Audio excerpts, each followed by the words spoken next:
Élection présidentielle 2016, le Gabon se rapproche inexorablement de la date du 27 août 2016, date à laquelle le peuple devra choisir son prochain président. Mais pour le faire, il lui faudra des éléments de conviction et d'appréciation qui doivent être produits par les différents candidats à l'exercice de ces hautes fonctions. Ce soir, nous rencontrons l'un des candidats à l'élection présidentielle 2016 au Gabon. Il s'agit de M. Raymond Ndong Sima, qui va nous présenter son projet de société. Nous allons l'analyser, nous allons le décortiquer et il nous l'expliquera. M. Raymond Ndong Sima, bonsoir. Bonsoir. Merci d'avoir accepté notre invitation. Merci de nous accueillir chez vous, puisque nous allons de porte en porte rencontrer les différents candidats à cette élection présidentielle 2016. Monsieur Raymond Ndong Sima, vous êtes né le 23 janvier 1955 à Oyem, études primaires et secondaires à Oyem, au Gabon, études supérieures à l'université Paris-Dauphine, donc vous êtes diplômé d'économie. Vous avez occupé plusieurs postes dans l'administration publique et privée. Vous avez notamment dirigé la CETRAG, la Société de transport ferroviaire. Vous avez également dirigé la société Evegab, une société qui s'occupe de l'évéaculture. Vous avez été aussi ministre de l'Agriculture dans le gouvernement Biogemba jusqu'en février 2012. Vous êtes nommé Premier ministre à la fin du mois de février 2012. Vous êtes contraint à la démission de ce gouvernement le 24 février 2014. Vous démissionnez dans la foulée du Parti démocratique gabonais qui vous avait accueilli quelques mois plus tôt, puisque vous n'avez été membre du Parti démocratique gabonais qu'en 2011. Hein. Vous allez me corriger si ce n'est pas vrai. Vous publiez très rapidement un brûlot qui a fait parler de lui. Quel renouveau pour le Gabon en mars 2015? Vous êtes donc candidat à la présidentielle. Évidemment, vous avez publié également le texte des choix 2016 et au-delà. Vous allez peut-être en parler. C'est grosso modo comme ça qu'on pourrait vous présenter. On peut rectifier si vous voulez bien. Oui, très légèrement. D'abord, je n'ai pas été directeur de la CETRAG. J'étais directeur de la compagnie d'exploitation du chemin de fer transgabonais. D'accord. Mais c'est un détail. Ensuite, oui, c'est exact que j'ai été Premier ministre et je suis sorti de la primature en janvier 2014.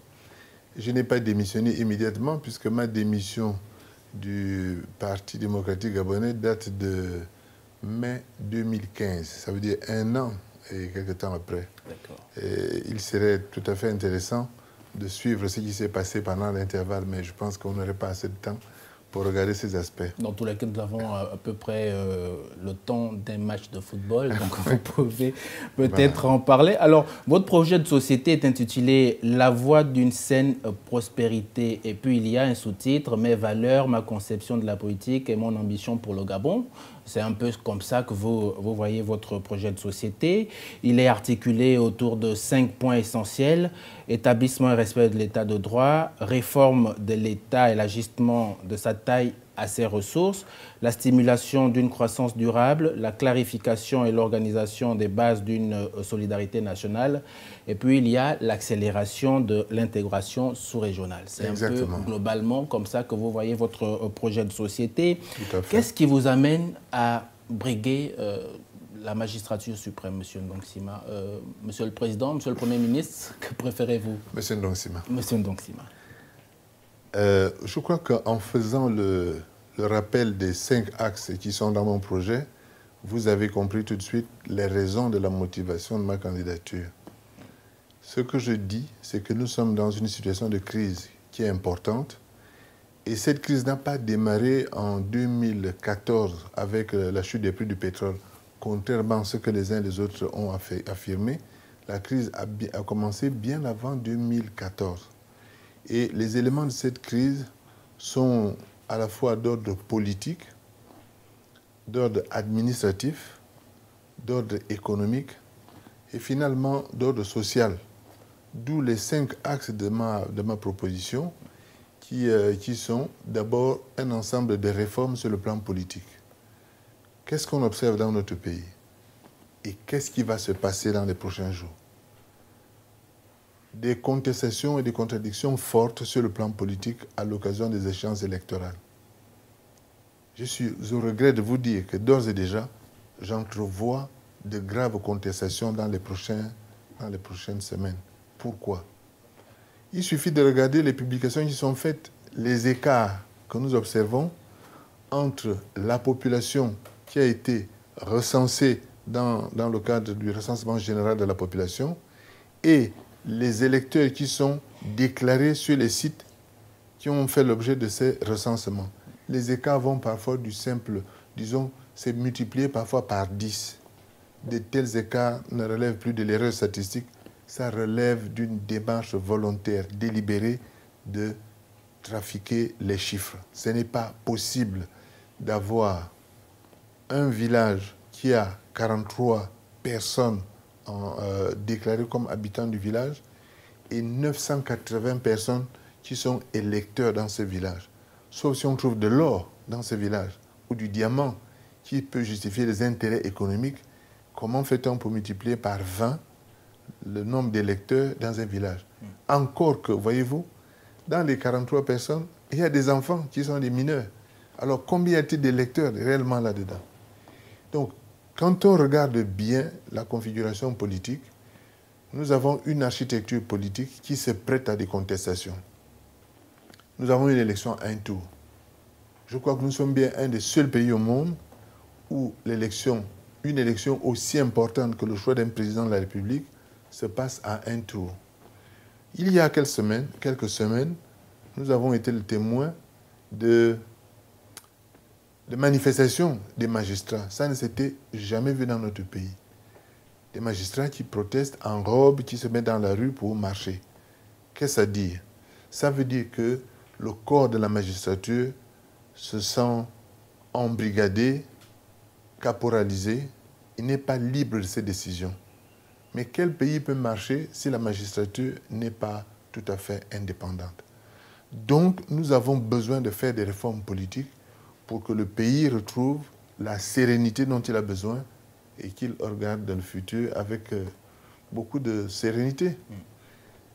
La même question qui se pose sur le domaine politique, vous la retrouvez sur le plan administratif.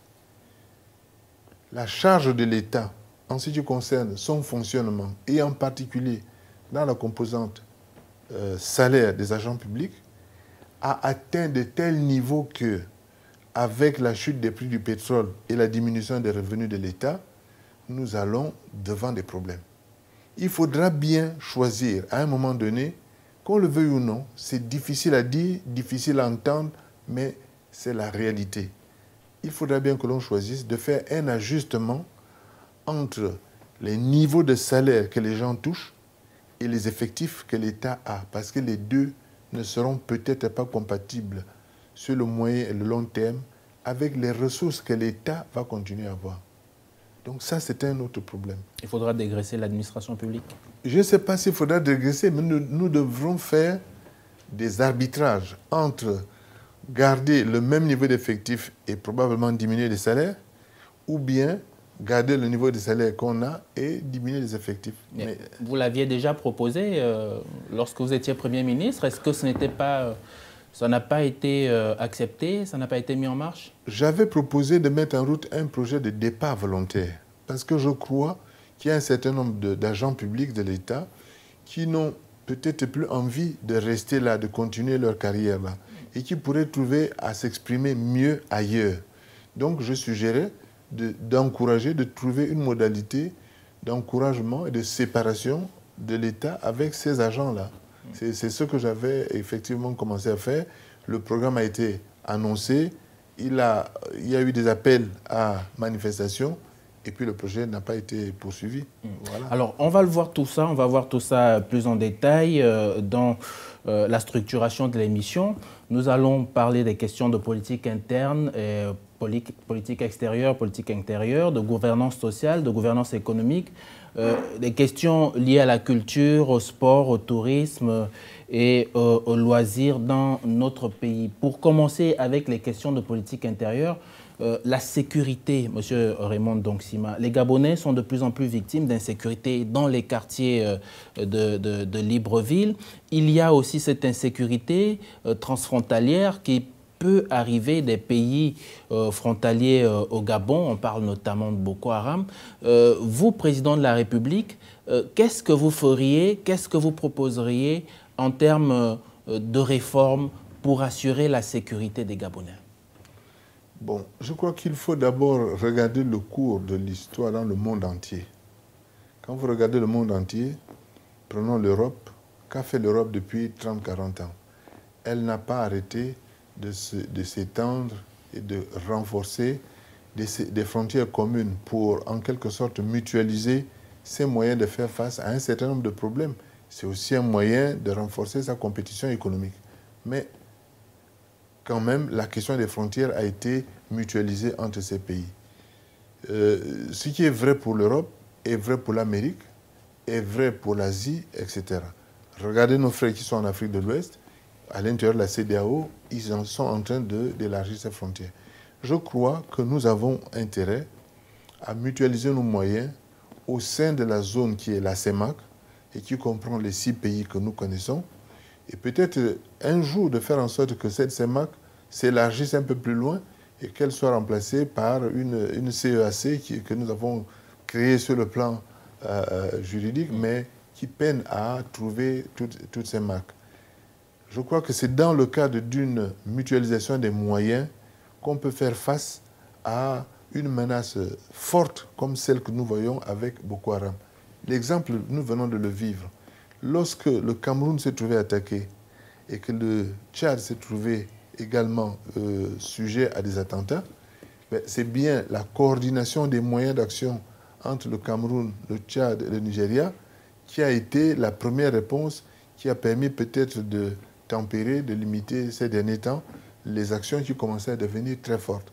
Je crois que nous sommes des zones de forêt et il ne sera pas possible de surveiller de façon très très étroite l'entièreté de nos frontières.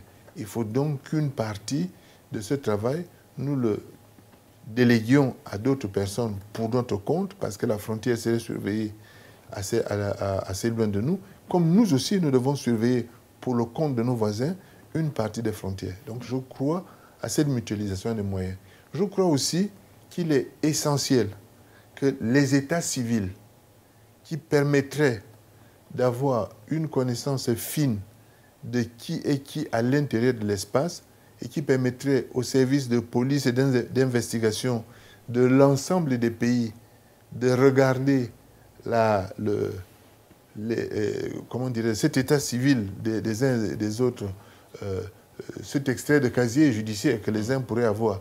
Je crois que cette mutualisation, cette coordination des états civils serait d'un grand secours pour permettre aux polices des différents pays de sécuriser un peu mieux les populations qui sont à l'intérieur.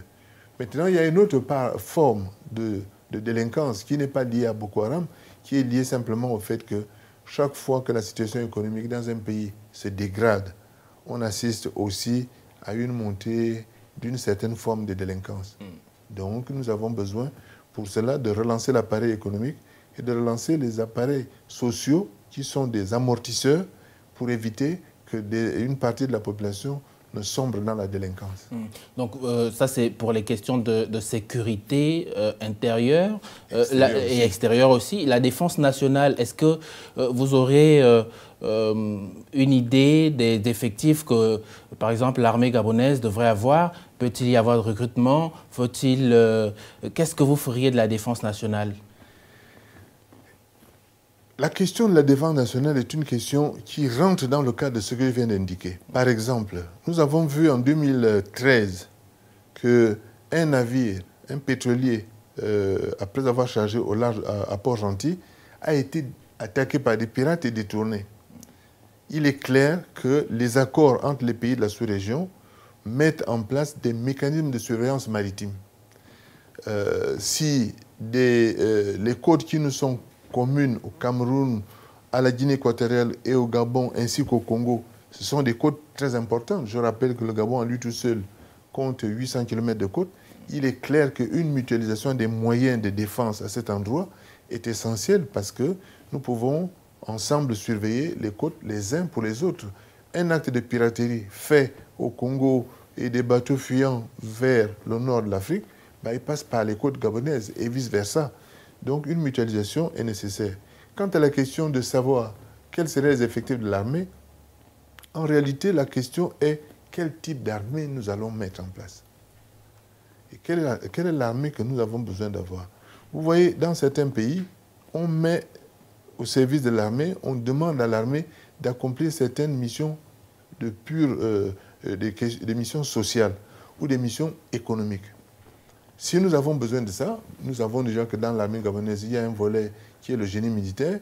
Ce génie peut être mis en contribution de façon plus importante et se voir attribuer des tâches beaucoup plus importantes.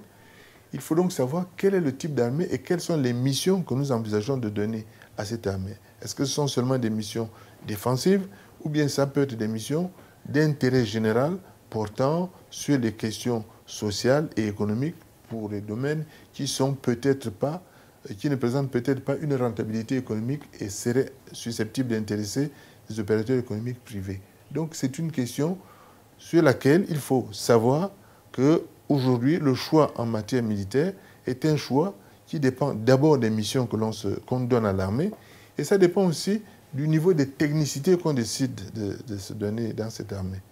Tout dépendra du niveau de technicité, des éléments que l'on a et je crois que c'est ça qui peut conduire à fixer des effectifs pour tenir compte des missions générales qu'on assigne aux forces armées. Alors ça, c'est de façon générale que vous voyez les forces de défense nationale. Sur le plan social, pour ces forces de défense nationale et même les forces de sécurité, on a remarqué qu'il y a un fort déficit de casernes. Est-ce que vous pouvez faire une promesse à l'armée et à la police pour leur dire moi, président de la République, je vais faire des casernes, je vais proposer X ou Y chose. Non, vous avez posé le problème de la mission de l'armée. Oui. Vous ne m'avez pas posé la question de la façon d'organiser l'armée. Maintenant, sur le plan social. Ce n'est même pas du social, c'est une question d'organisation de l'armée. Une armée, dans la plupart des pays du monde, les militaires vivent dans des casernes. Et dans la plupart des pays, si vous allez aux États-Unis, qui est le pays supposé, réellement le plus militarisé du monde, la plus forte puissance mondiale, si vous regardez la Russie, vous regardez les pays européens, l'Allemagne, l'Angleterre, la France, etc., vous ne verrez quasiment jamais un militaire en tenue se promener dans la rue s'il n'est pas en service. Donc, nous avons des militaires qui vivent dans les quartiers, qui vivent avec la population, au milieu de la population. Il est évident que ceci ne correspond pas à une organisation efficiente, efficace de l'armée. La première chose qu'on devrait faire, c'est évidemment de construire des casernes qui ne sont pas dans les villes, qui sont des casernes pour ce qu'il est possible de faire à l'extérieur des villes. Nous avons plusieurs régions militaires. De la même façon que nous avons des régions militaires, je crois qu'autant on devrait avoir des casernes qui reçoivent la totalité des troupes qui sont dans les garnisons et dans les différents corps, de façon que les militaires vivent dans les milieux qui correspondent à la mission qui leur a été donnée. Donc ça, c'est une nécessité. Il ne s'agit pas de poser le problème en termes social, ce n'est pas une question de social, c'est une question de mettre les forces de défense et de sécurité dans un environnement qui leur permet de remplir en toute sérénité la mission qui leur a été assignée. Alors, vous avez effleuré la question dans votre propos liminaire en ce qui concerne la justice. Les magistrats ont battu le bitume il y a quelques semaines. Hélas. Comment avez-vous apprécié cela? J'ai été très touché par ça et vous verrez dans mon projet de société que j'ai réservé une place très importante à la réforme de la justice. Je crois que la justice est une institution qui a besoin de sérénité et qui a besoin d'une grande indépendance. Bien sûr, elle doit être à son tour soumise à des contrôles pour éviter des dérives. Mais nous ne pouvons pas espérer faire progresser le pays si nous avons une justice qui est constamment en train de protester, qui est constamment sujette à des contestations. Vous savez que depuis 4, 5, 6 ans, et même un peu plus, nous avons des grèves de greffiers, nous avons des grèves de magistrats, on a entendu des mouvements d'humeur, et nous voyons bien qu'il y a une surcharge en milieu carcéral qui traduit probablement des conditions de travail difficiles dans les cabinets des juges qui n'ont pas la capacité de conduire les instructions requises pour permettre de trancher toutes ces affaires. Donc, j'ai mal vécu, bien évidemment, le mouvement de protestation des magistrats parce qu'il donnait à chacun le signal d'un malaise encore plus profond que celui que nous avons jusqu'à présent mis en évidence. Est-ce que vous seriez président du Conseil supérieur de la magistrature une fois à la présidence de la République? Je demande dans mon projet de société de mettre en place un Conseil supérieur de la justice et dont le président ne serait évidemment pas le président de la République. Parce que le président ne peut pas être juge et parti. C'est un citoyen qui a des fonctions particulières, c'est vrai, mais qui doit être capable de rendre compte tout le temps devant une juridiction. Et si le président est le président des juges, il est évident que dans ces conditions, les magistrats ne se sentent pas tout à fait à l'aise de mettre ou d'engager des poursuites ou des investigations ou des contrôles même contre leur chef hiérarchique immédiat. Alors, M. Ndonsima, en matière de diplomatie, est-ce que vous avez... j'ai rencontré un candidat il y a quelques jours qui me disait que la diplomatie gabonaise devrait être conduite par des hommes sages, des hommes mûrs. Qu'est-ce que vous entendez faire pour améliorer la diplomatie gabonaise, sinon partir du point où elle est aujourd'hui vers un point supérieur ou meilleur? Est-ce qu'il y aura encore des relations privilégiées avec un certain nombre de pays? Est-ce qu'il y aura une meilleure ouverture au monde pour le Gabon? Bon, vous avez soulevé plusieurs problèmes en même temps. D'abord, je crois que c'est le rôle de toutes les diplomaties, et la nôtre ne fera pas exception, d'être conduite par des gens prudents et qui ont une certaine sagesse. C'est pour ça qu'on parle toujours de langage de diplomate, parce que le diplomate est censé ne pas dire tout et n'importe quoi, n'importe où. Je crois que ça ne peut pas changer et il en sera toujours ainsi. Comment serait réorganisée notre diplomatie? Ça, c'est une question importante. Comme pour les forces armées tout à l'heure, la question est que voulons-nous aujourd'hui à travers la diplomatie que nous ouvrons? Regardez ce qui se passe dans le monde, de plus en plus. Quand un chef d'État, même le président des États-Unis, le président des pays en France, etc., quand un chef d'État se déplace aujourd'hui, ce qu'on observe, c'est que, alors qu'il peut se promener avec 5, 6, 7, 8 ministres, il se promène avec 100 ou 150 chefs d'entreprise. Ça veut dire que la diplomatie est de plus en plus axée sur les questions économiques. Donc, mon avis est que nous devrions, par rapport aux grands ensembles qui sont en train de se constituer, la CEDEAO, l'Union européenne, l'Amérique du Nord, l'Asie du Sud-Est, l'Afrique du Sud et autour, avoir des points qui sont des points de collecte et de rassemblement de l'information économique et financière et qui permettent de voir les complémentarités et les avantages que le Gabon pourrait tirer des liaisons avec ces zones-là. La diplomatie, aujourd'hui, ça sert surtout à ça. Les chances que nous entrions en guerre avec un pays européen sont quasiment nulles. Donc, à quoi sert notre diplomatie avec eux? Ben, à voir comment on peut avoir des échanges économiques, comment on peut avoir des échanges culturels pour que nous améliorions notre vivre, notre quotidien.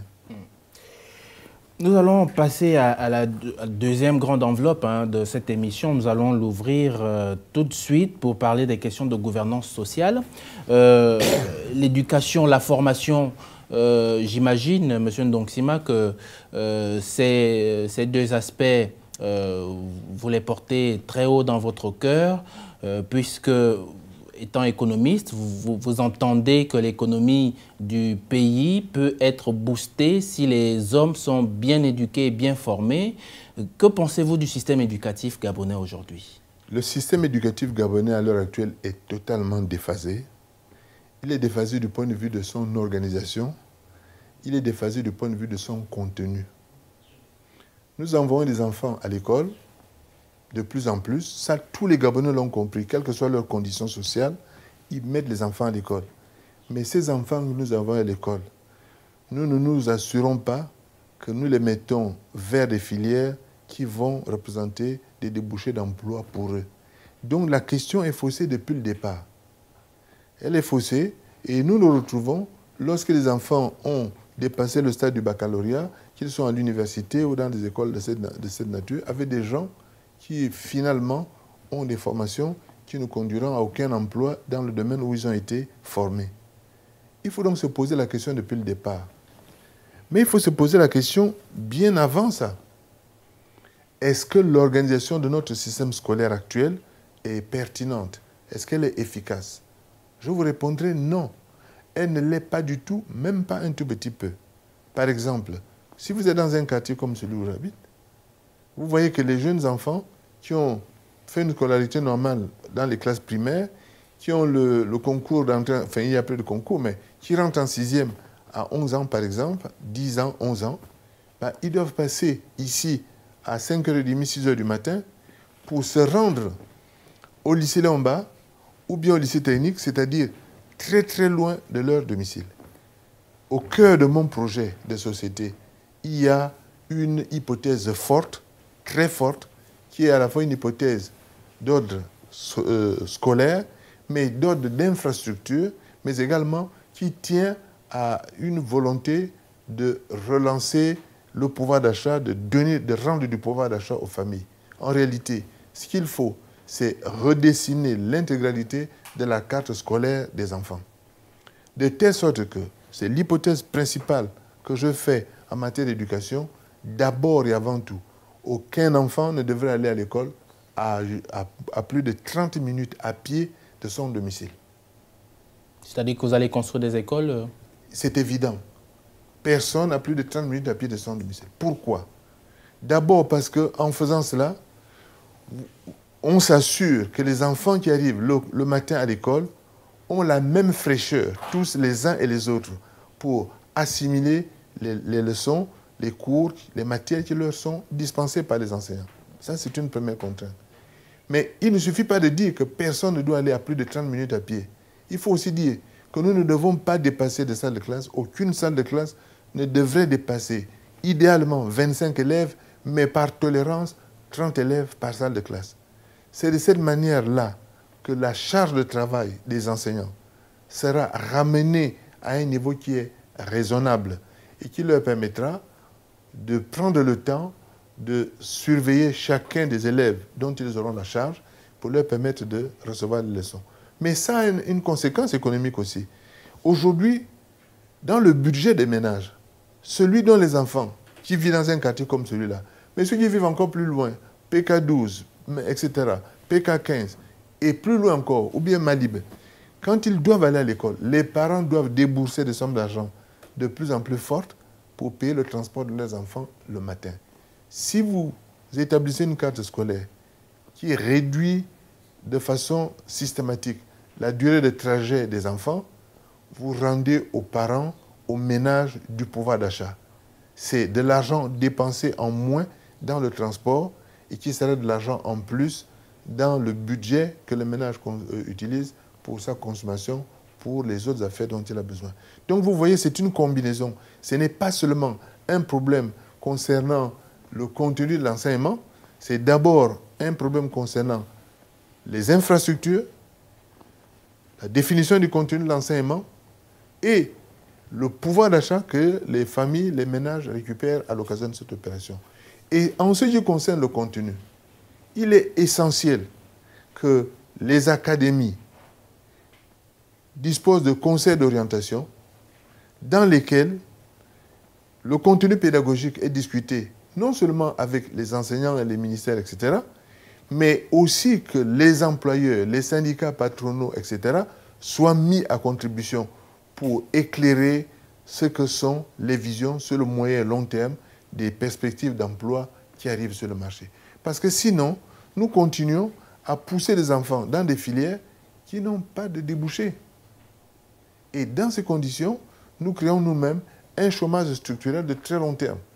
Il faut donc que l'on arrive à régler la question du contenu des enseignements pour que les enfants qui vont être mis dans les écoles soient, dès le départ, en mesure de connaître un peu mieux les perspectives sur le moyen terme et le long terme en matière d'emploi dans la vie qu'ils vont. Alors, Monsieur Ndonsima, vous avez été chef du gouvernement pendant 2 années. Oui. Ce discours que vous venez de dérouler, vous ne l'avez pas tenu à votre équipe gouvernementale et notamment au ministre de l'Éducation nationale pour que les choses bougent? Je vous rappelle que lorsque j'étais Premier ministre, on venait de terminer une nouvelle loi d'orientation en matière d'éducation, qui est la loi 21, etc. Et que les conditions dans lesquelles cette loi ont été discutées, puisqu'il y a eu les états généraux de l'éducation, etc., ces conditions ne me paraissaient pas tout à fait optimales. Parce qu'on a posé le problème par le bout des revenus et par le bout des budgets qu'il fallait attribuer au ministère de l'Éducation nationale. Mais moi, j'ai été employeur. Je vous parle là en prenant le point de vue de l'employé. J'ai été, vous l'avez rappelé, j'ai été président et directeur général de la CFG, Compagnie forestière du Gabon. J'ai été directeur général des Vega pendant de nombreuses années. J'ai été directeur général du chemin de fer. Mais les enfants qu'on reçoit, ceux qui viennent demander du travail, viennent avec des qualifications, parfois, qui ne correspondent pas aux besoins que les entreprises expriment. Donc, le mal est déjà fait, en quelque sorte. Un jeune homme ou une jeune fille qui a déjà fini sa formation, on ne peut pas lui reprocher d'avoir déjà son diplôme. Mais par contre, ce diplôme-là n'est absolument pas utile pour l'entreprise qui est en face de lui. Pourquoi attendre que le mal soit fait? Il faut poser ce problème à l'avance.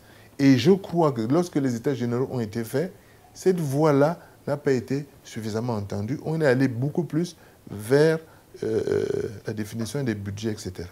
De mon point de vue, il faut reprendre l'intégralité de la question de l'éducation pour qu'elle soit abordée dans l'ensemble, c'est-à-dire dans sa complémentarité entre les questions de contenu pédagogique qui correspondent aux attentes que le marché du travail va avoir et les infrastructures qu'il est nécessaire de mettre en place pour permettre aux enfants d'être à niveau. Par exemple, aujourd'hui, vous voyez bien que les nouvelles technologies de l'information sont devenues quelque chose qui s'impose à tout le monde. Nous avons, à ma génération, on passait beaucoup de temps à faire du calcul à la main. Des additions, des soustractions, des déroulages des fonctions, etc., etc.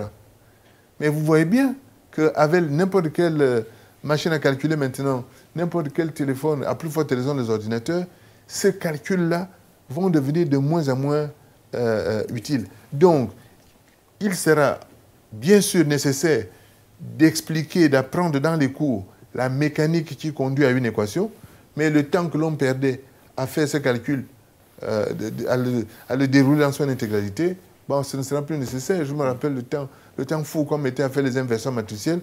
Aujourd'hui, en 3 clics, vous avez fait une inversion matricielle de 4 lignes, enfin 4. Et donc, il faut que l'enseignement change. C'est-à-dire que ce qui va devenir la règle, c'est que les enseignants vont apprendre aux enfants à utiliser les nouveaux outils. Et ça change totalement la façon d'attaquer l'enseignement, la façon de concevoir l'apprentissage et la transmission des savoirs. Alors, on retient que M. Raymond Ndonsima, président de la République, aura à construire plusieurs écoles à travers les arrondissements de Libreville, les villes de l'intérieur du pays, parce qu'aucun élève ne devra faire plus de 30 minutes à pied avant d'arriver...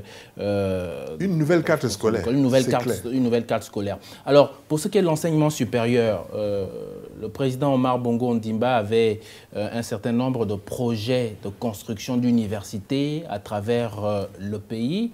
Est-ce que vous allez peut-être concrétiser ce rêve du président Omar Bongo Ondimba, où il y avait une université prévue pour Mouila, une autre pour Oyem, une autre pour Port-Gentil?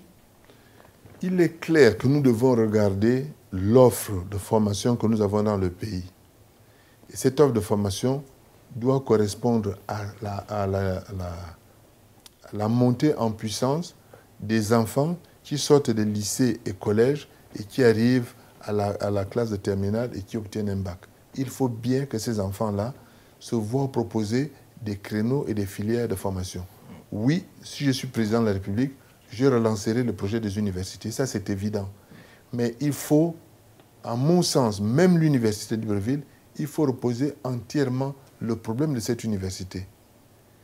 Avons-nous besoin d'avoir dans un pays une seule université qui a 25-30 000 personnes? Non, ce n'est pas une bonne chose. Je crois qu'à cet exercice-là, on perd beaucoup en qualité. L'université, c'est le dernier rempart, c'est la dernière étape avant l'entrée dans la vie professionnelle. L'université, ça doit être un endroit où les jeunes gens, les jeunes filles, les jeunes garçons apprennent tout ce qui est qualité, s'habituent aux exigences de qualité, aux normes de qualité.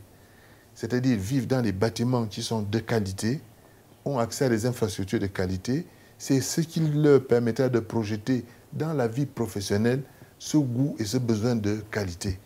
La compétition est d'abord une compétition qualitative. Et un petit pays en démographie comme le nôtre a besoin de se placer sur des niches qualitatives. Et on ne peut pas envoyer nos enfants dans le tout venant en espérant qu'en sortant de là, ils vont découvrir, je ne sais pas par quelle manipulation, ce qu'est la qualité. C'est à l'université, à ce stade final, que les exigences de qualité doivent être très, très élevées pour permettre que ces enfants rentrent dans la vie professionnelle avec ces standards de qualité.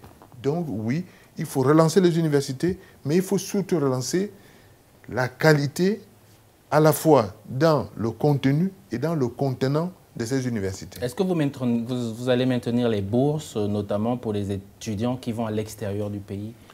J'ai posé le problème des bourses différemment dans mon projet de société. Je suis très attaché à ce que l'État apporte un soutien tout à fait important à tous les enfants qui entreprennent des formations. Je dis bien des formations. Parce qu'un jeune homme ou une jeune fille peut, à la fin de sa classe de 3e, considérer qu'il n'a plus les moyens, n'a pas le temps, ou il y a des contraintes de famille qui l'obligent à chercher à rentrer dans la vie professionnelle. Il faut donc que cette personne-là puisse accéder à des ressources et qu'elle puisse parachever sa formation sur la base de ces ressources et ensuite que cette personne-là rembourse les ressources auxquelles elle a eu accès. Donc mon système à moi, c'est si je suis président de la République, je mets en place un fonds, un énorme fonds de soutien à la formation sur lequel tous les jeunes Gabonais iraient mobiliser de l'argent pour payer leur formation. Et une fois qu'ils commencent à travailler, eh bien, il se mettra en place un mécanisme de remboursement de ce qu'ils auront emprunté pour parachever leur formation. Et de cette manière, on éviterait ce qu'on voit de temps en temps, c'est-à-dire que des enfants qui peuvent être brillants, mais dont les difficultés des parents les contraignent à abandonner les formations qu'ils ont entreprises ou à renoncer à entreprendre certains types de formations. Il faut que les personnes qui ont les capacités intellectuelles à acquérir des compétences soient en mesure de les acquérir et que la finance ne soit pas la contrainte qui les empêche d'y accéder. Regardez par exemple les formations de dentistes. J'ai vu un dentiste il n'y a pas très très longtemps qui m'expliquait qu'aujourd'hui, lorsqu'on fait la formation dentaire, la bourse que l'État donne, ça ne couvre qu'une toute petite partie des besoins que l'étudiant doit satisfaire. Mais ça veut dire que l'enfant qui est c'est le fils d'un chômeur, le fils ou la fille d'un chômeur, ou dont les parents ne vivent plus, qui n'a pas de moyens, etc., n'a pas la possibilité de s'engager dans ces filières de formation. Ce n'est pas bien, ce n'est pas correct, ce n'est pas efficient pour notre pays de procéder de cette manière. Est-ce que, à ce moment-là, vous faites la promotion de l'égalité des chances, alors? Je fais la promotion de l'égalité des citoyens devant la loi, de l'égalité, oui, de tous les Gabonais. Ce que nous disons dans notre propre constitution, c'est que nous sommes libres et égaux. Et cette égalité ne doit pas être un mot seulement comme ça, que nous disons en l'air. Ça doit être une égalité réelle, vivable, tangible, perceptible. Est-ce qu'en ce qui concerne ces bourses, on va peut-être sortir par là en ce qui concerne la formation et l'éducation, en ce qui concerne ces bourses, est-ce qu'il y aura des exigences? Est-ce que pour qu'on obtienne une bourse, il faut avoir un certain âge, il faut avoir une certaine note de classe, d'examen? Certainement pas d'exigence d'âge. Je suis contre les exigences d'âge. Pourquoi? Parce que si vous allez dans l'arrière-pays, certaines zones, tant qu'on n'a pas encore atteint la carte scolaire que je souhaite, certaines zones sont à des distances relativement fortes du lieu où se trouve l'école. Et bien évidemment, l'enfant qui naît dans une ville et qui est à côté d'une crèche, d'une halte garderie, dont les parents peuvent utiliser le taxi pour l'amener à l'école, n'est pas dans les mêmes conditions que celui qui naît en milieu rural, qui doit marcher même 3 km, parfois plus, pour aller à l'école. Donc, que font les parents? Les parents attendent que l'enfant ait acquis un peu de vigueur pour pouvoir marcher. Si bien que, parfois, au lieu de démarrer à 5 ans, cet enfant démarrera à 7 ans. Si on met une condition d'âge, oui, bien sûr, la condition d'âge peut être liée à des redoublements, mais la condition d'âge aussi peut être la conséquence de ce que le démarrage dans la formation, dans la scolarité, a été tardif. Donc, je ne suis pas favorable à la condition d'âge. Par contre, oui, il doit y avoir des contraintes en ce qui concerne les résultats. Et je pense qu'on ne peut pas accéder à des ressources collectives, même si on doit les rembourser, sans avoir des obligations en ce qui concerne le rendu de ce que l'on a fait, de l'usage qui a été fait de l'argent qu'on a reçu. Oui, il faudra donc effectivement trouver des moyens de s'assurer que les gens qui reçoivent des ressources, d'abord, vont effectivement à l'école. Ça ne veut pas dire qu'on n'a pas le droit de redoubler, d'échouer une fois. Mais au moins, on doit s'assurer que la personne n'a pas effectivement pu assimiler la totalité du programme et qu'elle est obligée de refaire une année particulière. Mais il peut aussi se trouver que la personne se soit trompée de filière. Et dans ces conditions, il ne sert à rien de s'entêter à rester dans cette filière-là. Des questions de santé à présent, M.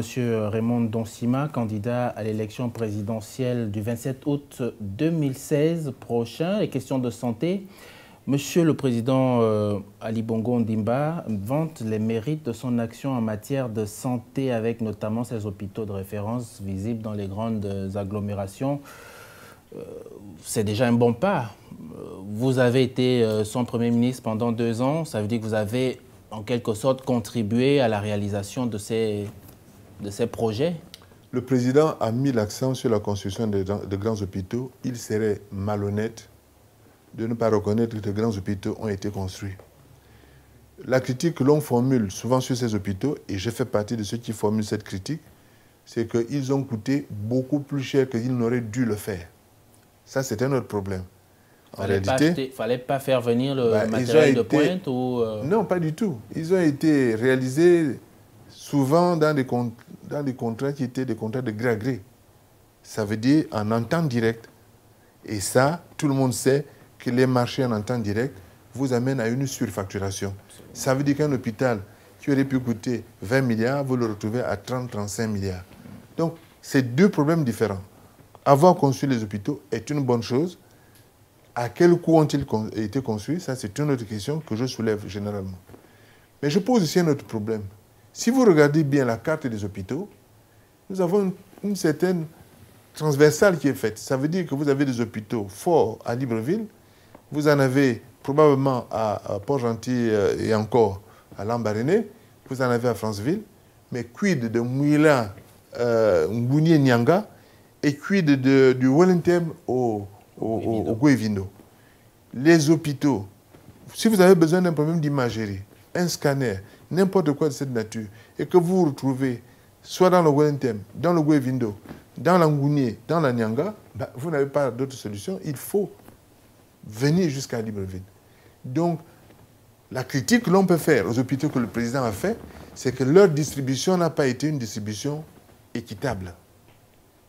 Et donc, le problème reste entier en ce qui concerne un certain nombre de besoins que au moins 4 provinces dans le pays qui sont aux deux extrêmes, c'est-à-dire le sud-ouest avec la Nyanga, l'Angounié, et le nord-nord-est avec le Wellington, le Gwevindo, ces deux ensembles sont totalement écartés de tout ce qui est imagerie, scanner, machin, etc. Mais la même critique concerne certains types de soins. Que font les gens qui sont assujettis à des dialyses dans ces 4 provinces? Déjà, Libreville, c'est compliqué, mais dans les 4 provinces en question, c'est pratiquement la condamnation certaine. Donc, oui, le président a fait faire des grands hôpitaux. Je regrette qu'ils aient été construits sur la base des marchés qui ont été passés en temps direct, parce qu'au lieu d'avoir 4 hôpitaux, peut-être qu'on aurait pu en avoir 6. Et je suis en dessous de la vérité. Maintenant, le fait que ces hôpitaux aient déjà été réalisés n'est pas une mauvaise chose. Il faut l'admettre que c'est bien d'avoir ces hôpitaux. Quel est le contenu de ces hôpitaux en matériel? Je ne suis pas bien placé pour le dire. Je ne connais rien dans le domaine de la santé.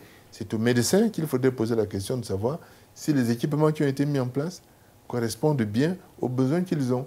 J'ai entendu dire que, par exemple, dans le nouveau Jeanne-Bori, qui est un hôpital réservé aux prématurés, ben, on a mis des salles où on devrait recevoir 10, 12 prématurés en même temps. Ceci, des discussions ou des bavardages de salon auxquels j'ai pu assister, j'entends dire que ceci est contraire à ce qui se passe normalement à l'heure actuelle en milieu médical, parce que mettre plusieurs enfants qui sont sous couveuse dans une seule et même pièce, ça peut évidemment entraîner, si l'un d'entre eux est malade, une contagion généralisée. Mais ça, je ne vais pas rentrer dans ces débats, il est trop technique pour moi.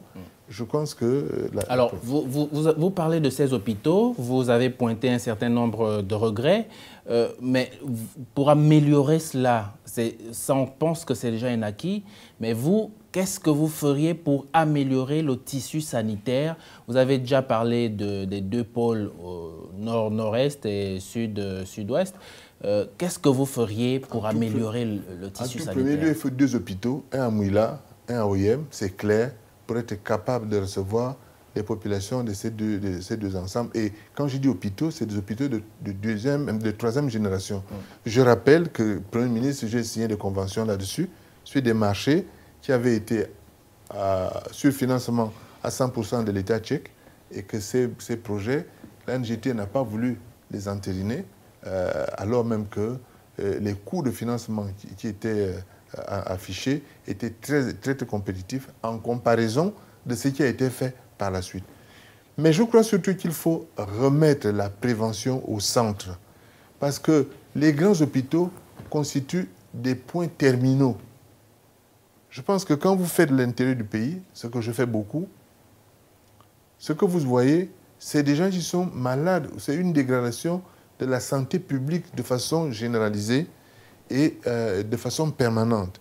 Ce qu'il faut, c'est un réseau de dispensaires qui soit efficace et dans lequel les gens pourraient avoir accès à un niveau minimum de soins et d'appui sanitaire.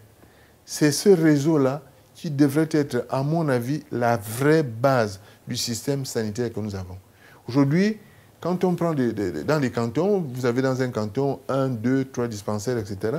Mais le personnel qui est là devrait avoir la carte sanitaire complète de ce canton ou de cette zone et être capable de dire, dans cette zone, j'ai 5 diabétiques, j'ai 4 personnes qui ont tel type de maladie, etc.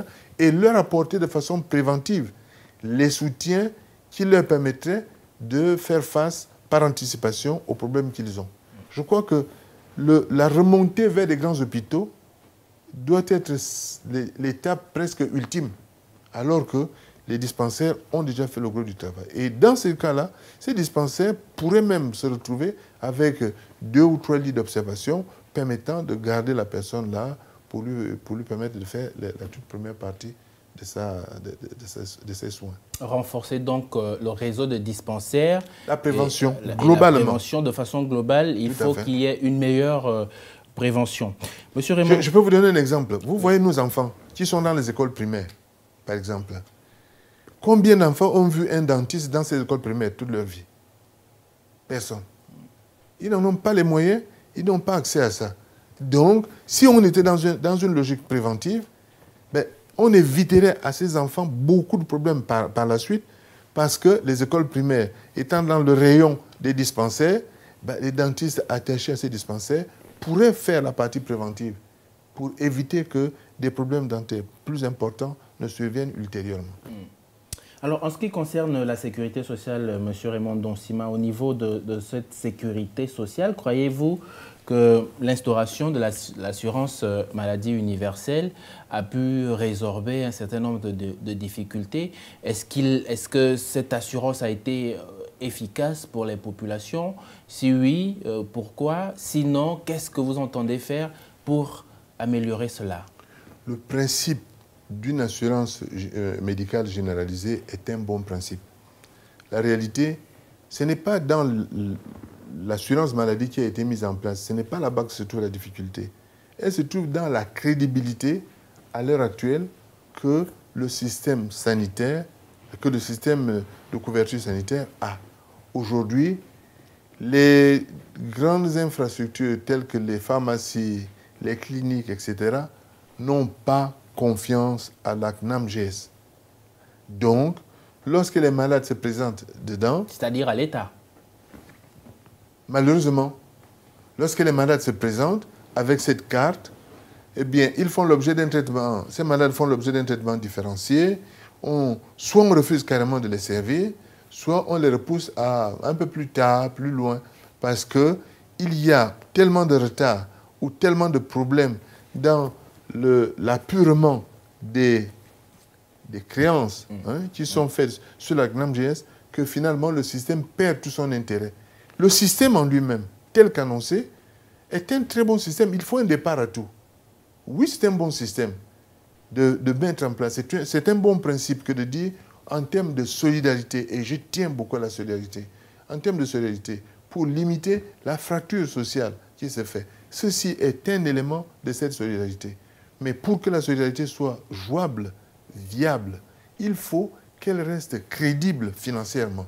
Donc, si on a mis en place un système et que ce système n'a pas la crédibilité financière qui va avec, c'est comme si on n'avait rien fait. Au contraire. Et donc, qu'est-ce que vous feriez, vous, pour améliorer cela? Il faut d'abord impérativement rétablir la crédibilité financière de la CNAMGS. Il faut à tout prix rétablir cette crédibilité financière. Ramener les délais de paiement, les ramener à des niveaux qui sont compatibles avec les besoins financiers des fournisseurs de la CNAMGS. Par exemple, c'est clair que si vous prenez des pharmacies qui sont des officines privées, lorsque les délais de règlement excèdent un certain délai, une certaine période, les pharmaciens n'ont pas intérêt à opérer avec vous. Ils se disent qu'ils vont devoir faire face à des trésoreries que les paiements que vous allez leur donner ne vont pas couvrir nécessairement. Donc, eux, ils doivent faire face à des frais. Ou alors, ce qui est tout aussi regrettable, ils finissent par augmenter, relever les prix de leurs produits pour se prémunir à l'avance des frais financiers qu'entraîneront les retards que vous aurez à assumer dans le paiement de vos...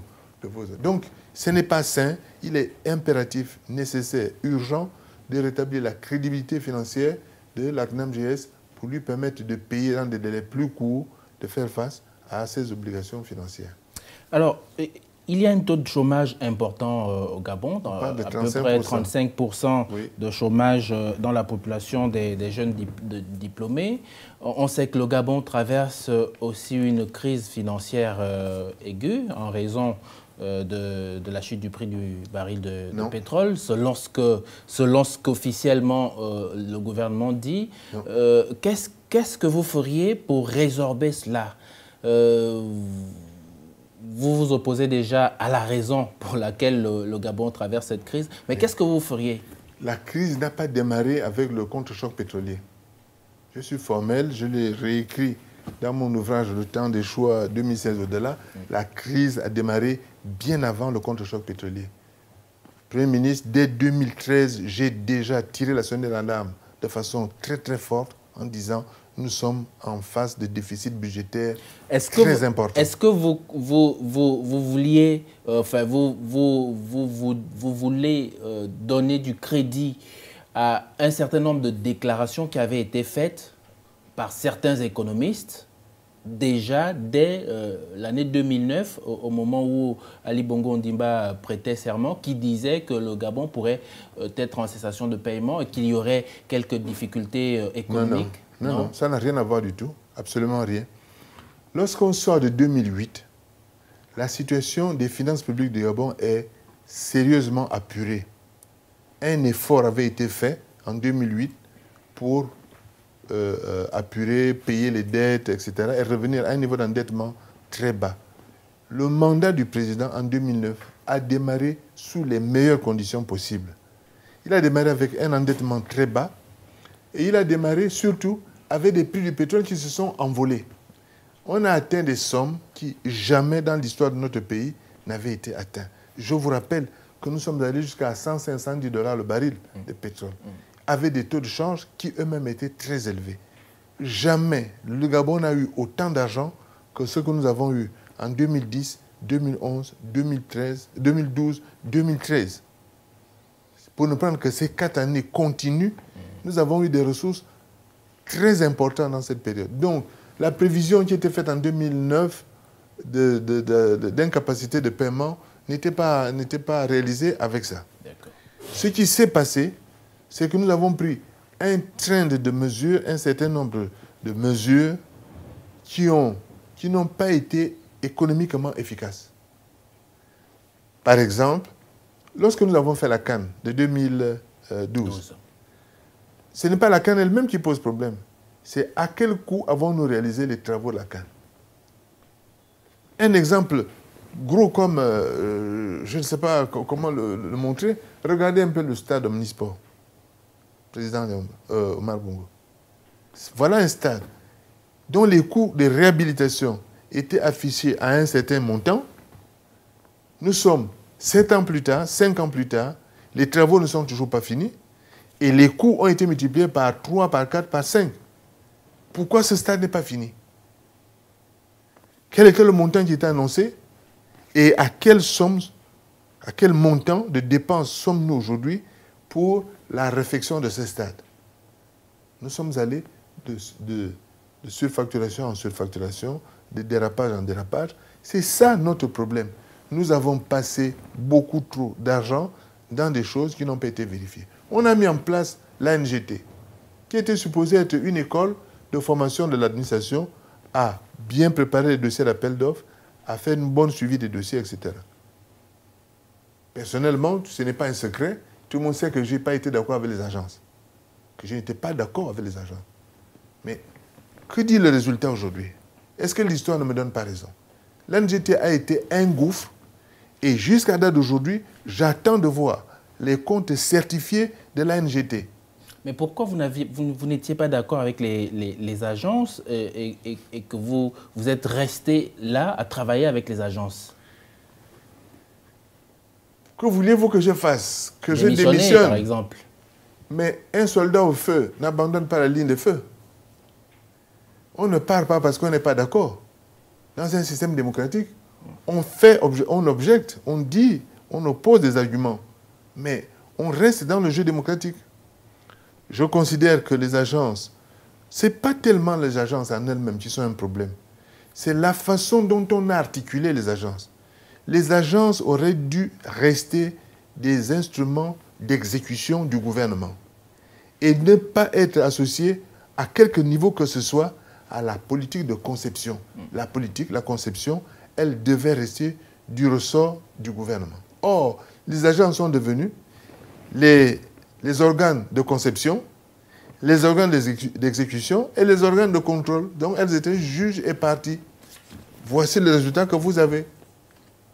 les Alors, agences. voici une question qu'un de nos confrères vous avait posée il y a quelques années. Oui.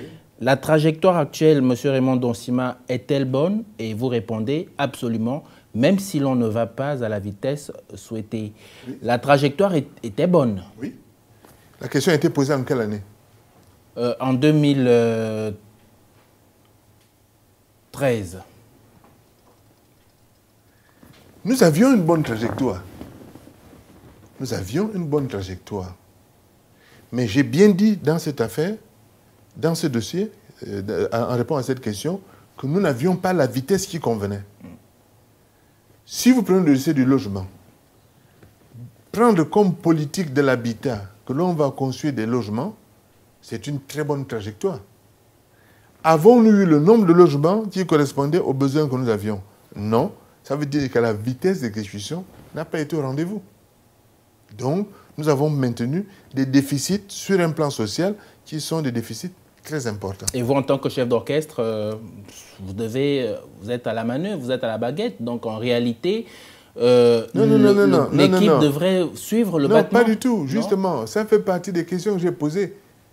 Où se trouve la présidente du conseil de l'ANGT? À la présidence. Et je vous rappelle qu'aucun membre du gouvernement, le gouvernement n'a pas compétence sur le pouvoir du président de la République. Quand vous regardez l'ordonnancement des pouvoirs de notre Constitution, il y a le président de la République, à partir de l'article 8 jusqu'à l'article 27. Ensuite, vous avez le gouvernement. Ensuite, vous avez les autres institutions. Et il est évident que dès qu'une institution se met en place et qu'elle est placée sous la juridiction de la présidente de la République, elle échappe au contrôle du gouvernement. Elle échappe aux institutions du gouvernement. Ça fait partie des problèmes pour lesquels j'étais contre les agences, en disant, si les agences vont à la présidence, il n'y a plus personne pour les contrôler. C'est-à-dire que les gens se mettent dans une position où, pour demander quelque chose à une agence, il faut le demander au président de la République. Un ministre peut-il demander des comptes au président de la République? Non. Un premier ministre peut-il demander des comptes au président de la République? Non. Donc, les agences se sont mises hors tout système de contrôle. Voilà le cœur de cette affaire. Alors, vous aviez, on va donc dire que vous aviez les pieds et les mains liés, puisque en réalité, l'équipe gouvernementale n'avait plus grand-chose à faire en matière de construction, de mise en œuvre de projets, puisqu'il n'y avait finalement plus de budget pour chaque ministère. Alors, vous avez parlé de logement, on était sur le plan de l'emploi. Qu'est-ce que vous allez faire pour résorber le chômage? Qu'est-ce que vous allez faire pour améliorer l'habitat chez les Gabonais? Pour être un peu plus complet, qu'est-ce que vous allez faire pour améliorer les transports? Bon, je rappelle que mon analyse est que nous avons un modèle de croissance qui est extraordinairement extraverti, c'est-à-dire tourné vers l'extérieur et extraordinairement dépendant de l'environnement extérieur. Nous dépendons de 3 ou 4 rentes. La rente sur le pétrole, la rente sur les mines, la rente sur le bois. Parce qu'aucun d'entre nous n'est responsable de l'existence du pétrole sous terre. Pas plus que nous sommes responsables de la présence du manganèse et de l'or dans notre pays. Pas plus que nous sommes responsables des arbres qui ont poussé dans la forêt. Ils poussent naturellement, on ne les a pas plantés. Donc ce sont des rentes. Ce que je dis, c'est que nous devons penser un modèle économique qui a des ressorts autres que ces rentes-là. La carte scolaire, le logement, la carte sanitaire et un certain nombre de choses comme ça peuvent constituer un des moteurs d'une croissance endogène, d'une croissance intérieure. En réalité, lorsqu'on a voulu à la fois promouvoir l'industrie du bois et sans donner à cette industrie du bois les moyens de se commercialiser, on a fait quelque chose où il y avait un élément qui manquait dans la chaîne, un maillon de la chaîne manquait. En effet, si vous produisez du bois, vous produisez une porte comme celle-là, ou bien un meuble comme celle-ci, Il faut savoir comment ça se vend sur le marché international. Ceux qui ne sont pas allés à la vente sur le marché international ne comprennent pas comment ça fonctionne. Ça fonctionne avec des standards de qualité. Vous produisez 100 articles, vous les faites passer au contrôle de qualité, on va vous dire il y en a 10 qui ne passent pas, ou bien 20 ou 30, etc. J'étais président et directeur général de la CFG. Mais quand vous faites 10 000 m3 de contreplaqué, on faisait 25, 30 000 m3 de contreplaqué, 40 000 m3, mais dedans, vous avez probablement 10-15% qui ne sont pas au standard. Il y a un défaut de fabrication, etc. Où est-ce que vous placez ces produits qui n'ont pas réussi à passer le stade du contrôle de qualité? Si vous voulez faire une industrie de la porte au Gabon, une industrie du meuble au Gabon, il faut avoir un marché intérieur gabonais qui est le marché qui va recevoir les produits qui auront une petite malfaçon. Peut-être une éraflure au moment où on a fait la porte, et cette éraflure-là, quand on va présenter cette porte-là, peut-être cette tablette, elle a une petite déchirure d'ici. Quand vous la présentez au contrôle de qualité, elle ne peut plus passer. Où allez-vous la placer? Si vous ne créez pas un marché qui est capable d'absorber les produits qui n'ont pas réussi à passer le contrôle de qualité, eh bien, vous condamnez cette industrie parce qu'elle va se retrouver avec des stocks d'invendus qui sont énormes. Donc, il faut mettre en place un modèle de croissance qui est cohérent dans son ensemble. Les projets, le projet logement, ce n'est pas un projet pris dans le néant. C'est un projet qui doit s'intégrer dans une chaîne de réalisation et qui permette, par exemple, au moment où on fait ces constructions, à la partie industrie des portes, industrie des fenêtres, industrie du meuble, de trouver des débouchés sur lesquels elles peuvent placer au départ une partie de leur production, y compris la production qui n'est pas de mauvaise qualité. Parce que vous pouvez avoir une très bonne qualité, mais le marché ne vous connaît pas encore, le marché international. Il faut donc un certain temps avant de se faire une place sur le marché international et placer la totalité de votre production. Mais quand vous avez fait une usine, l'usine ne peut pas produire deux pièces et s'arrêter. L'usine prend une cadence, elle produit et elle a besoin d'évacuer. Il faut donc avoir d'abord un marché intérieur qui absorbe cette partie de la production et ensuite les excédents qui sont de très bonne qualité, vous les placez à l'extérieur et petit à petit, l'extérieur commence à s'habituer à votre production et à se dire que nous sommes intéressés et donc à être demandeurs de votre production. C'est de cette manière que vous pouvez progressivement inverser la proportion entre ce que le marché intérieur prend et ce que le marché extérieur prend. Donc, il y a une cohérence d'ensemble qu'il faut mettre dans ce modèle pour que le système cède lui-même. Il faut qu'il cède lui-même. Si vous avez des industriels et que vous ne leur garantissez pas les marchés sur lesquels ils vont placer une partie de leur production, aucun industriel ne se mettra en place. Alors, vous êtes quelque peu tributaire du bilan d'Ali Bongo Ondimba puisque vous avez été son Premier ministre pendant deux années. Je me souviens vous avoir posé une question. Nous étions à l'hôtel Méridien où vous faisiez une grande conférence de presse sur les 5000 logements. Et vous aviez à ce moment-là dit que le slogan ou le projet des 5000 logements, il ne fallait pas le voir en tant que tel, mais que d'ici à la fin de l'année, il y aura 1000 logements construits qui vont être distribués à la population gabonaise. C'est vrai que vous n'êtes plus Premier ministre. Je veux quand même vous poser la question. Est-ce que ces 1000 logements que vous avez promis, parce que c'est ce qui est dit dans les journaux, parce que ça avait été consigné, c'est vous qui avez parlé des 1000 logements avant la fin de l'année. Est-ce que ces 1000 logements ont été mis à la disposition des populations? Les 1000 logements étaient sur le point d'être terminés. Allez à Port-Gentil.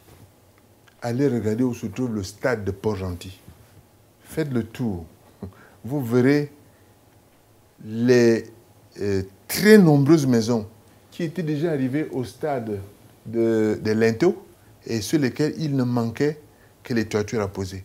C'est le président lui-même qui, parce qu'il était intéressé par la canne, a décidé de stopper le projet qui était en train d'être développé des logements pour mettre à la place le stade de Port-Gentil. Allez vous poser la question, est-ce que le stade de Port-Gentil est à l'endroit où il avait été prévu initialement.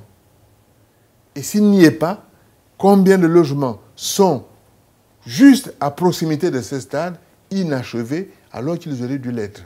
Voilà la réalité de cette affaire. Les logements auraient pu être terminés, pas 1000, beaucoup plus que 1000 logements. Je pense que sur le site de Port-Gentil, on était à peut-être 800 et quelques logements déjà. Mais ça n'a pas été terminé, donc hélas. Vous allez pouvoir les achever une fois président de la République. Bon, bien sûr, il faut terminer ces logements. Il faut se dire que le logement est un des moteurs de la croissance et de l'activité intérieure dans notre pays. Donc, si nous sommes un tout petit peu raisonnables et malins, ça devrait être un des points sur lesquels nous nous appuyons pour relancer l'activité économique intérieure et relancer la croissance. Est-ce que vous vous risqueriez sur un chiffre? Est-ce que je me risquerais sur un chiffre? Sur un chiffre.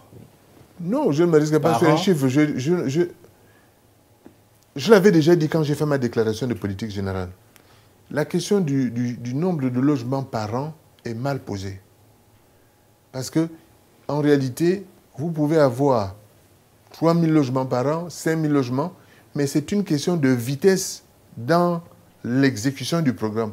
Vous pouvez avoir un chiffre qui a en réalité une valeur moyenne sur une période. Vous pouvez démarrer, si vous regardez dans ma déclaration de politique générale, j'avais parlé de 2 000 logements. Ça veut dire que vous démarrez avec peut-être 500, 800 et 1000, et quand vous arrivez en fin de cycle, parce que les gens se sont habitués à faire un certain nombre de choses, quand vous arrivez en fin de cycle, vous êtes maintenant sur des trajectoires peut-être de 2000, 2500, 3000 logements. Oui, je pense que 3 à 5 000 logements, ça reste du domaine du possible. La question est de savoir quel est le modèle économique qu'on met derrière la construction de ces logements. Alors, très bien, Monsieur Raymond Donsima, vous, dans votre vie publique privée, vous êtes responsable d'une agence de transport. Oui. Qu'est-ce que vous pensez du transport au Gabon? Le transport, je vois la route et les moyens de déplacement. Qu'est-ce que vous feriez pour améliorer cela, pour contenter les populations? D'abord, je ne mettrai pas l'État en concurrence avec les opérateurs privés, ce qui est le cas de Sogatra à l'heure actuelle. Parce que Sogatra, ce sont des bus qui sont achetés avec nos impôts à tous, qui se mettent sur la route, qui ne payent pas, comme les opérateurs privés, les licences de transport, les patentes et autres choses, et qui se mettent à faire la concurrence en affichant des prix qui ne correspondent pas au prix de revient de ces transports. Le transport est un grand secteur d'activité dans le pays. C'est l'un des plus importants. C'est l'un des plus importants. Pourquoi? Parce que si vous êtes dans l'agriculture et que vous produisez, vous avez besoin d'évacuer votre production. Ça, c'est du transport de marchandises. Et vous avez besoin d'évacuer cette production, soit par la mer, soit par la route, soit par le rail, soit par avion. Le transport intervient dans le déplacement de la production du point de production vers le point de consommation. Donc le transport est très important. Il est ensuite très important parce que le transport entre dans le coût des prix finaux. Lorsqu'on fixe le prix d'un produit, 1 kilo de banane, 1 kilo de pommes de terre, 1 kilo de manioc à Libreville, à Port-Gentil ou quelque part, il y a non seulement le prix de revient de celui qui est le producteur de base, mais il y a aussi le prix de revient du transport que ce produit supporte sur la route. Si le produit en question voyage dans de mauvaises conditions, parce que la route n'est pas en bon état, il y a beaucoup de casse au vent, il y a beaucoup de casse dans le transport. Mais l'opérateur est obligé de voir son dénominateur changer, parce que finalement, il va diviser par quelque chose, des charges qui ne sont pas, qu'il ne peut pas réduire, puisqu'il a des salaires à payer, il a des locations à payer, etc. Et donc, le produit total ayant diminué, le prix final augmente. Il faut donc que les transports s'opèrent dans les meilleures conditions possibles pour que le prix de ces transports reste le plus bas, qu'il ne vienne pas inutilement alourdir le prix des produits. C'est pour ça qu'il faut avoir une politique de transport qui est très intégrée, qui va de la réalisation des infrastructures de transport, les ports, les aéroports, les routes, à la mise en place des moyens de transport. Et dans ces moyens de transport, les opérateurs économiques privés, soit dans les concessions sur le chemin de fer, soit dans les avions, soit dans le transport de marchandises par route, soit dans le transport des personnes par route, eh bien, les investisseurs peuvent trouver un grand champ d'investissement dans ce secteur. Donc, il faut que le transport soit traité à sa juste valeur. C'est une question essentielle pour l'efficacité du système économique. Très bien. Pour ce qui est du transport et de la route, parce que les populations gabonaises se plaignent d'un certain nombre de manquements en ce qui concerne la route. C'est vrai que le bilan actuel du président sortant fait état de près de 700 km de route bitumée en 7 ans. Encore une fois, M. Ndonkima, vous avez passé 2 années à la tête du gouvernement. Donc, on peut vous poser un certain nombre de questions en ce qui concerne la réalisation de ces près de 700 km de route. Est-ce que la route peut être améliorée? Est-ce qu'on peut faire mieux que ce qui a été fait entre 2009 et 2016? Vous, président de la République, qu'est-ce que vous feriez pour améliorer les conditions de transport de façon sur le plan routier? D'abord, je pense que quand on parle des 700 km de route qui ont été faits et quand on parle des coûts des productions, il faut se poser la question de la distribution de ces 700 km sur l'ensemble du territoire. Voyez-vous? Bon, je pense que certaines provinces n'ont pas vu la plus petite couleur du premier kilomètre de route bitumée pendant 7 ans.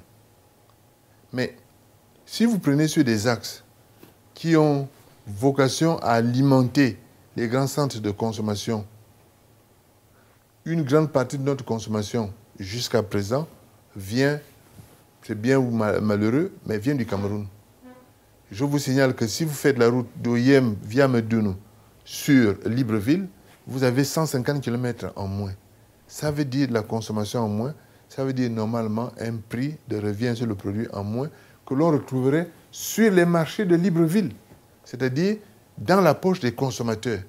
La question de l'investissement, elle doit être regardée du point de vue de son incidence, de son impact sur l'ensemble du pouvoir d'achat des ménages. N'avoir pas fait cette route est une erreur économique.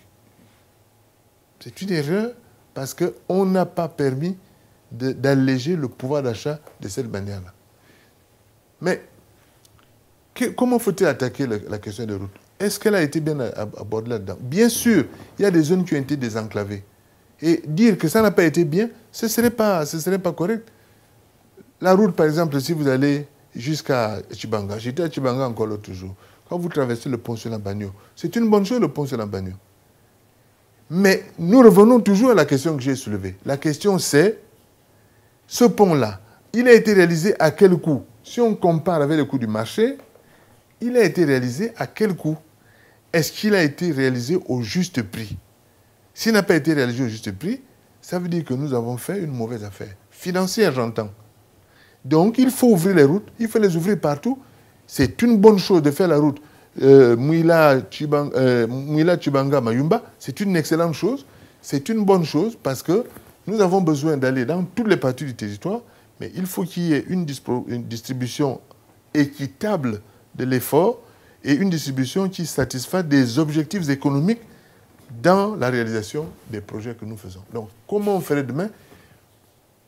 Une orientation, par exemple. Je serais favorable à l'essai d'autoroutes à péage sur notre pays. Pourquoi on ne chercherait pas à intéresser des gens pour créer sur certains axes des autoroutes à péage, mais vraiment autoroutes, permettant à ceux qui peuvent le faire de s'engager là-dedans? Peut-être que des essais seraient nécessaires. Pas forcément d'abord à très grande échelle, mais une première partie permettrait peut-être de se faire une opinion claire de ce que serait une orientation dans cette direction. Je pense, M. Raymond Ndonkima, que nous tombons de plein pied dans l'avant-dernière partie de cette émission. On ne demande qu'à vous croire. La partie gouvernance économique, on va parler de l'industrie, des mines, de l'agriculture, des finances. Commençons par l'agriculture. Vous avez déjà évoqué le fait que une grosse part de ce que les Gabonais consomment vient de l'extérieur, notamment du Cameroun, en ce qui concerne l'agriculture, la banane et autres. Est-ce qu'il y aurait un plan dans votre projet de société qui pourrait faire en sorte que l'agriculture explose sur le sol gabonais? Oui, je crois que le modèle agricole que nous avons dans notre pays a besoin d'être sérieusement changé. Il faut d'abord se placer du point de vue de l'équation économique. Aujourd'hui, on a beaucoup de gens qui sont en chômage et on leur dit, mais pourquoi vous n'allez pas à la terre? Mais ils n'ont pas appris à utiliser la terre. Ils n'ont pas appris à travailler cette terre. Et ils ne voient surtout pas les revenus que la terre leur propose. Donc, il nous appartient de mettre en place un modèle économique permettant de montrer une perspective de revenus, un certain revenu auquel les gens qui vont rentrer là-dedans peuvent prétendre. Ça, c'est la première chose. La seconde, c'est que nous avons des choix à faire. Une certaine forme d'agriculture dans notre pays n'est pas raisonnable. Elle n'est pas pour notre économie. Parce que nous n'avons pas la population et donc la main-d'œuvre qu'il faut pour faire ça. Je vous donne 2 exemples. Si vous produisez de la banane, si vous êtes en frontière avec le Cameroun a 22, 23, 25 millions d'habitants. Nous en avons 2. Bien. Quand vous mettez un employé sur la banane, le Cameroun peut en mettre 10. C'est évident que la concurrence est plus forte à l'intérieur du Cameroun, entre le Cameroun et nous, sur les salaires. Donc, les coûts salariaux que le Cameroun supporte sur cette culture, qui ne peut pas être mécanisée, sont des coûts inférieurs de très loin aux coûts que nous pouvons faire. Par conséquent, en dehors de ce qui est notre autoconsommation et d'une petite production tout à fait marginale, certains types de cultures ne sont pas pour notre économie aux conditions actuelles, aux conditions sociales, sociologiques actuelles. C'est dur à dire, mais je ne crois pas que nous ayons un grand avenir dans le palmier, dans l'EVA, dans le café et dans le cacao. Parce que ce ne sont pas des cultures qui peuvent être mécanisées. Donc, il faut qu'on encourage chez nous des cultures qui peuvent être mécanisées parce que c'est dans ce secteur-là que nous pouvons faire la concurrence aux pays autour de nous et même aux pays plus loin dans le monde. Voilà ce qui me paraît être l'orientation. Un modèle agricole qui repose sur un modèle économique clair et un choix de culture agricole qui soit compatible avec la donne démographique, la réalité démographique de notre pays. Alors, un mot sur les produits du sous-sol, l'industrie des mines, le pétrole. On sait que le pétrole a longtemps été le principal pourvoyeur des caisses du Gabon. Depuis quelques années, on dit qu'il pourrait tarir. Aujourd'hui, le président Ali Bongo Ondimba a essayé de diversifier l'économie avec notamment la transformation et tout le reste. Qu'est-ce que vous feriez? Allez-vous suivre ce chemin pour ce qui est de notre industrie? Est-ce que vous allez suivre le chemin d'Ali Bongo Ondimba? Est-ce qu'on va créer, je veux dire, d'autres intérêts en dehors du pétrole pour renflouer les caisses du pays? Quand vous posez la question de la diversification de l'économie, il faut se poser cette question jusqu'au bout. Ali Bongo Ondimba a-t-il réellement diversifié l'économie? La réponse est, pour l'instant, non, pas vraiment. Je vous renvoie à mon ouvrage. Le secteur primaire représentait en 1995 53% de l'entièreté du produit intérieur brut de ce pays. En 2013, il représente 51%. Le secteur secondaire industriel, il était à 11%, il est maintenant à 13%. Quand on parle de diversification, il faut être un peu modeste sur la question. Et il faut surtout que les gens, que tout le monde ait une idée des rapports de grandeur. Vous voyez, quand on regarde l'économie gabonaise, lorsque nous exportons 100, 80 viennent du pétrole à l'heure actuelle. Et 20 viennent du manganèse, du pétrole, du manganèse, du bois, de l'uranium, enfin il n'y a plus d'uranium, de l'or de l'agriculture, etc. Donc, la part que nous sommes en train d'ajouter là, elle est effective, oui, parce qu'il y a des plantations qui sont en train de monter en palmier, en éveil, etc. Mais elle va rester très modeste en comparaison des besoins que nous avons. Nous avons besoin de repenser un modèle économique différent, qui est en phase avec les niveaux de qualification que nous sommes en train de donner à nos enfants dans les écoles. Pardon de vous le dire. Les emplois qui sont en train d'être créés dans les plantations de VA et dans les plantations de palmiers, allez vérifier quels sont les employés qui les prennent. Ce ne sont pas des emplois... Ce ne sont pas des Gabonais? Pas du tout. Parce que ça ne correspond à aucune qualification. Alors, la question est de savoir si vous allez réussir à opérer cette diversification de l'économie gabonaise. Ce n'est pas une question de... La question n'est pas est-ce que je vais réussir. La question est est-ce que je vais poser clairement le débat sur le nouveau modèle économique que nous devons choisir. Vous voyez, il y a des modèles économiques que nous devons choisir. Par exemple, à la limite, je pense que le tourisme et les services sont un modèle que nous devrions plus valoriser. Parce que dans ce secteur, nous avons 800 km de côte. Il y a peut-être matière, étant donné la faible population que nous avons, il y a peut-être matière à attirer dans ce secteur-là une plus grande clientèle et donc à valoriser un peu plus cette activité. Par exemple, Omar Bongo avait décidé de la création des parcs, 13 parcs nationaux. Quel est aujourd'hui l'usage que nous faisons de ces parcs? Est-ce qu'on fait seulement les parcs pour le plaisir de dire nous avons un parc, ou bien quand même ces parcs-là doivent être une source de revenus pour l'ensemble de notre économie? Comment les mettre à contribution pour qu'ils soient à la fois la réserve que nous avons prévue et une source de revenus pour le pays?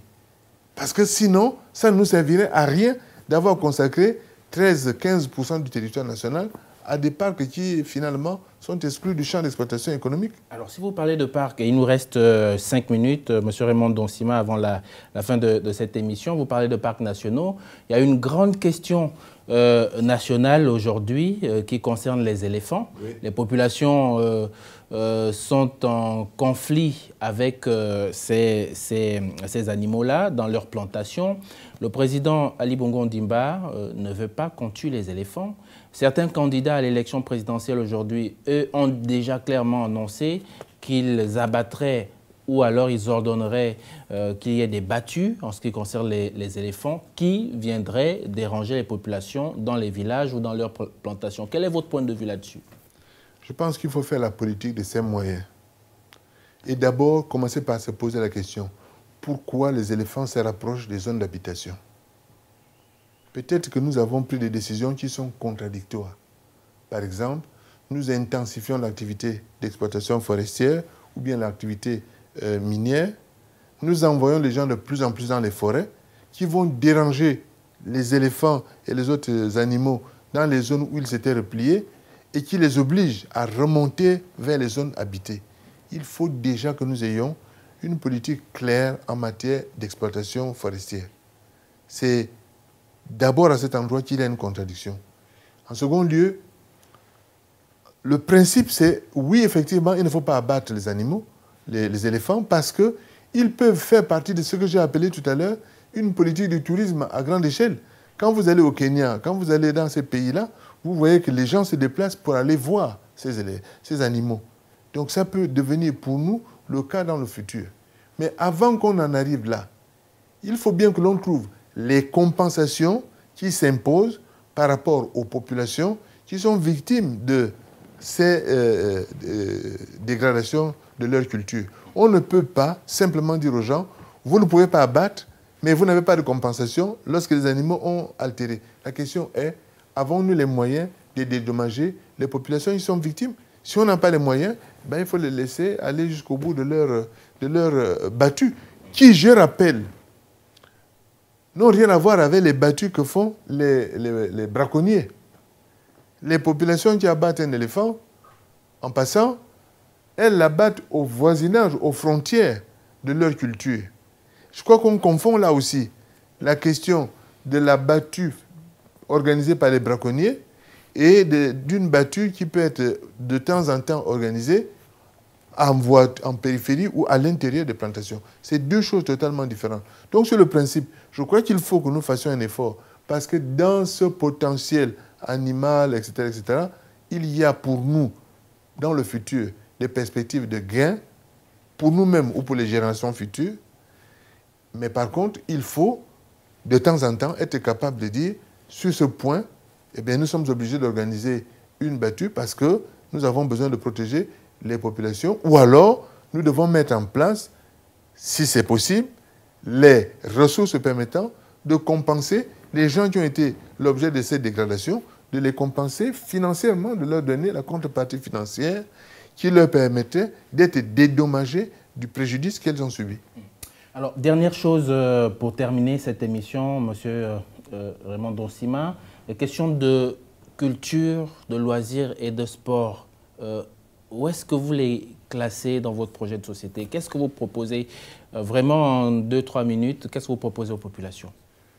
Je crois que la culture fait partie, les arts et la culture font partie de la complexité de l'être humain. Un être humain, on peut apprendre les mathématiques, la physique, la chimie, différentes matières, mais on a aussi besoin de tout ce qui est artistique, de ce qui est culturel. Et c'est ça qui définit notre identité, normalement.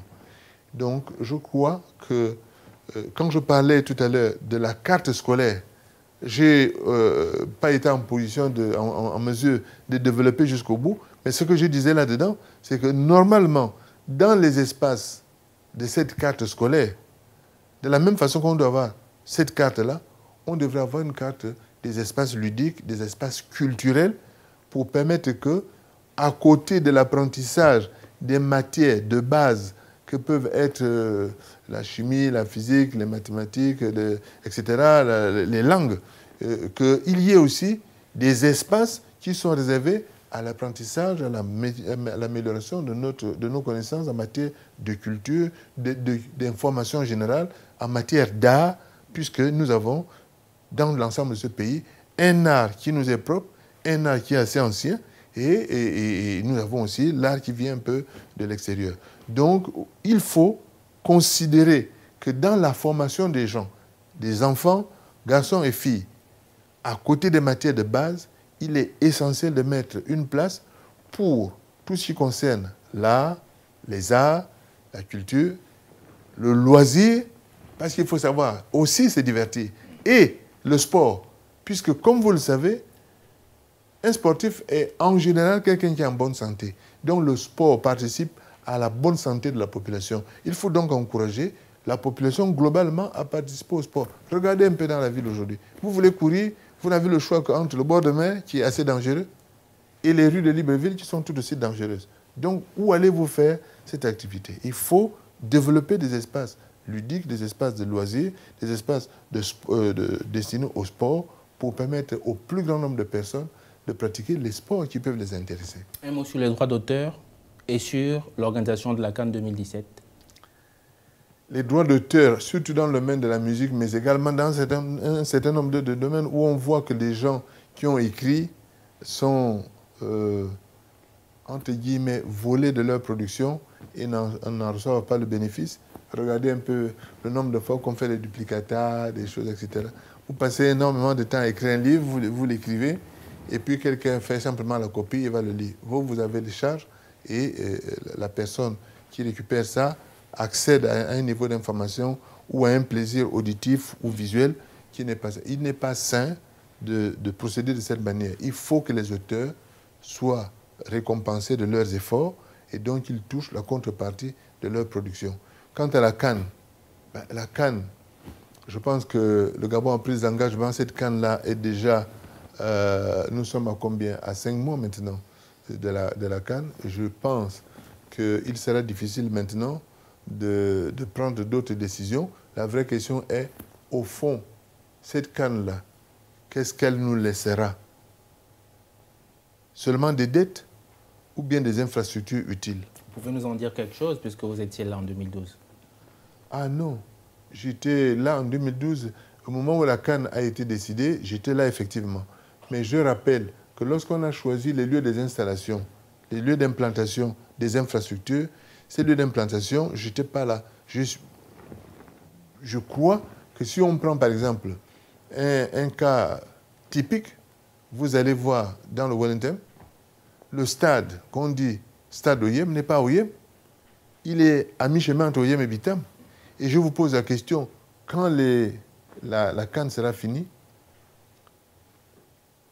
comment fera-t-on vivre cette infrastructure? On se retrouve avec une infrastructure qui est à 20-25 km de la ville. Déjà, si vous prenez le petit stade d'Aquacam qui était là, on ne parvenait pas à le remplir. Même lorsque les tickets étaient à 500 francs, les gens n'ont pas le pouvoir d'achat sur place pour payer. Est-ce que c'est maintenant qu'on va remplir un stade qui va faire, je ne sais pas, peut-être 20 000 places, alors qu'il sera à une distance où il faudra d'abord payer le transport pour aller, payer le transport pour revenir et payer le ticket d'entrée? Comment fera-t-on pour faire ça? Donc, nous n'avons pas fait cette infrastructure dans le but de donner un effet multiplicateur à l'activité économique et au développement de la province. Ça a été fait comme ça, comme un choix curieux qui ne permettra pas, à mon avis, à la province de tirer les avantages de cet événement et de cette infrastructure. Monsieur Ndonsima, nous touchons à la fin de cette émission. Je vais vous inviter à écrire un mot sur le livre d'or de l'émission avant qu'on ne se sépare.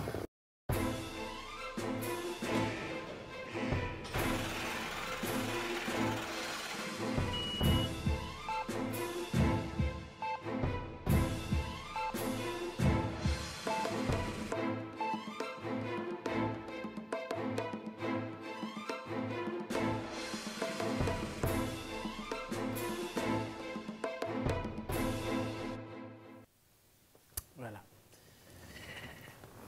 Merci, Monsieur le Premier ministre. Je vais le lire pour les téléspectateurs. Je remercie la chaîne de télévision Canal 7 qui m'a donné l'occasion de parler de mon projet de société et d'en expliquer certains aspects. Cette initiative participe d'une meilleure information des citoyens qui sont aussi des électeurs. J'espère que les uns et les autres trouveront à travers cette émission des réponses utiles aux questions qu'ils se posent et que mes explications les aideront à faire leur choix. Longue vie à l'émission Raymond Ndonsima. Merci, monsieur. C'est moi qui vous dis merci. Vous avez donc 1 minute pour vous adresser, en regardant cette caméra, aux populations avant que l'on se sépare. Je crois que nous avons été cet après-midi, nous avons assisté à une émission qui m'a été offerte par la chaîne de télévision Canal 7, que je remercie de cette initiative.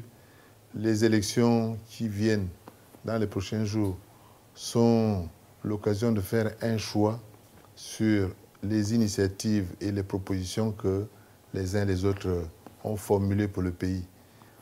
Je pense que ce choix-là dépendra de l'information que chacun aura pu collecter ou aura pu réunir sur l'ensemble des projets. Et je suis content que la chaîne de télévision Canal 7 m'ait donné l'occasion de vous expliquer mon projet de société. Pour ceux d'entre vous qui n'avaient pas entendu parler de ce projet ou qui n'avaient pas eu l'occasion de le voir, je crois que les réponses qui ont été données aux questions qui ont été soulevées vous donnent un aperçu, pas tout à fait complet, mais un aperçu de ce que je propose pour le pays. Merci déjà de votre attention et merci pour votre confiance. Merci. Ce sera votre dernier mot, Monsieur le Président? Tout à fait. On ne demande qu'à vous croire, monsieur. On ne demande qu'à vous croire, c'est terminé. Madame, Monsieur, merci d'être restés nombreux devant votre petit écran. À la toute prochaine émission.